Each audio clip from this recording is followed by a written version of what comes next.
मनुष्य का सुंदर शरीर मिला भक्ति के लिए, लेकिन सुंदरता को देखकर, धन दौलत को देखकर, बेटी बेटा को देखकर, यहाँ के सुख को देखकर उस सदगुरु पिया को हम भुला गए, जबकि उनसे हमने वादा किया था, उनसे कसम खाई थी कि सदगुरु जी इस नरक से आप बाहर करेंगे तो हम आपको भूलेंगे नहीं। और बाहर होकर सुंदर शरीर पाया तो उन्हीं को भूल गया।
माता के गर्भ में जब उल्टे पांव लटके थे, उस शरीर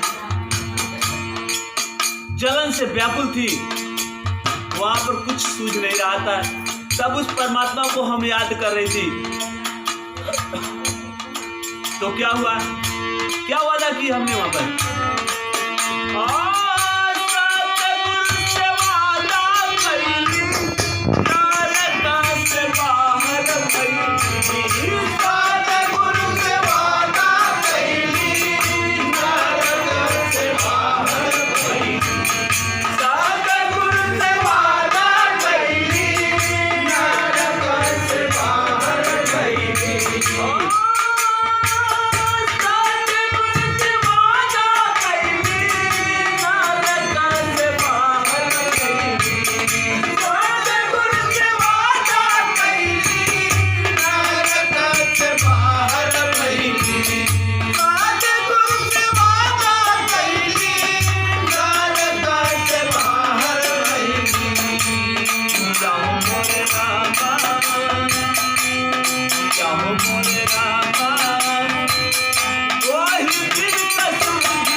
दिया, हे सतगुरु जी, हे साहब, इस नरक से आप बाहर करेंगे तो हम आपको भूलेंगे नहीं।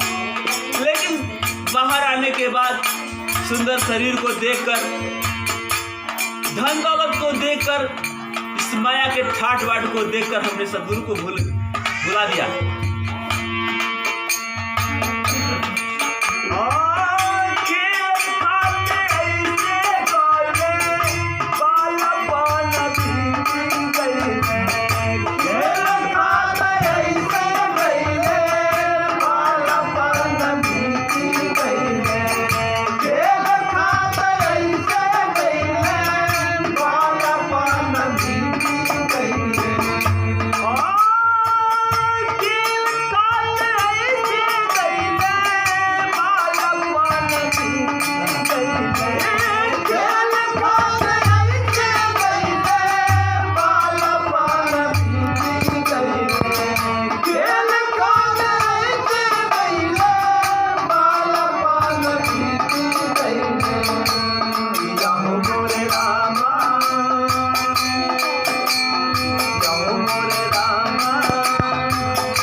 बचपन तो ऐसे खेल कूद में बीत गया,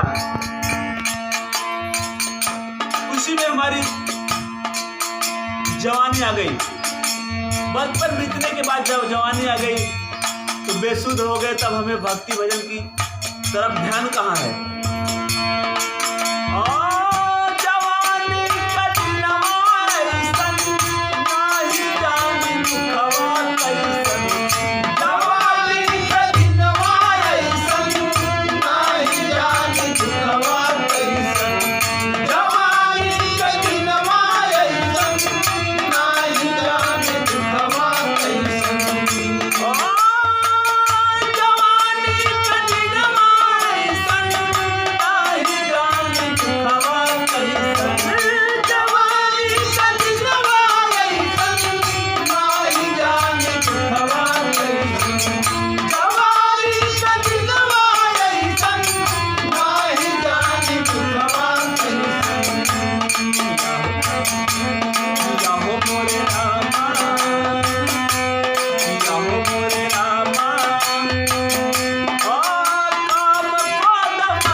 शरीर पर कोई कष्ट नहीं होता है,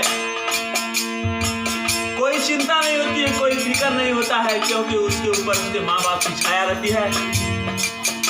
तो वह केवल काम क्रोध मारे अहंकार में चूर रहता है।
झट से बढ़ोती आई। जवानी खत्म होते समय नहीं लगा, बढ़ोती आ गई।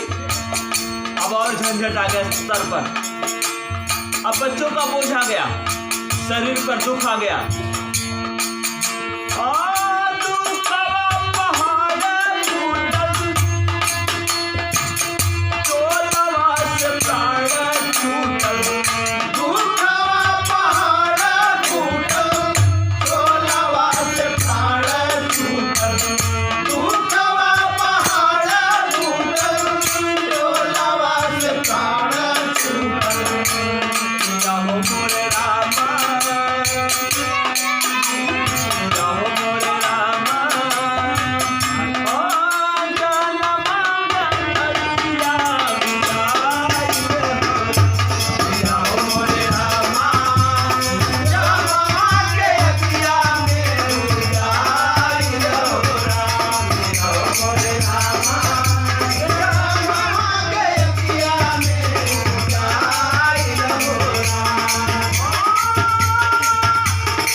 जवानी चली गई, बुढ़ौती आई तो बुढ़ौती में दुख पहाड़ हो गया। क्यों पहाड़ हो गया? कि जब जवानी रही तो नशे में चूर रहा, तब तो कहता रहा कि अरे कोई देखा है, मांस खाया, दारू पिया, व्यभिचार किया, तमाम गलत काम करने के बाद जब वही पहाड़ बनकर, दुखों का पहाड़ बनकर तुम्हारे सर पर मंडराने लगा, तो बीच में चोला छूट गया।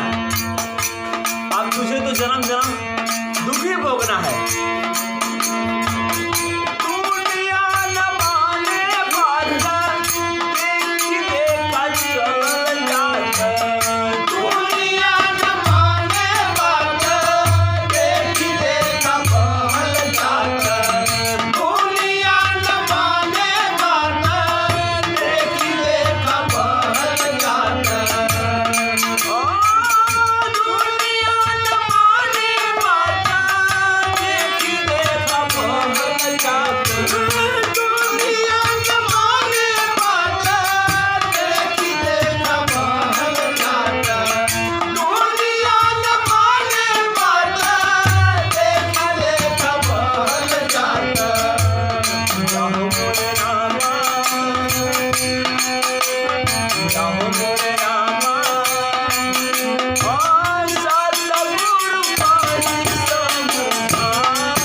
पूरा बह जा, पूरा संसार देखी देखा में बह रहा है, एक दूसरे के देखी देखा में।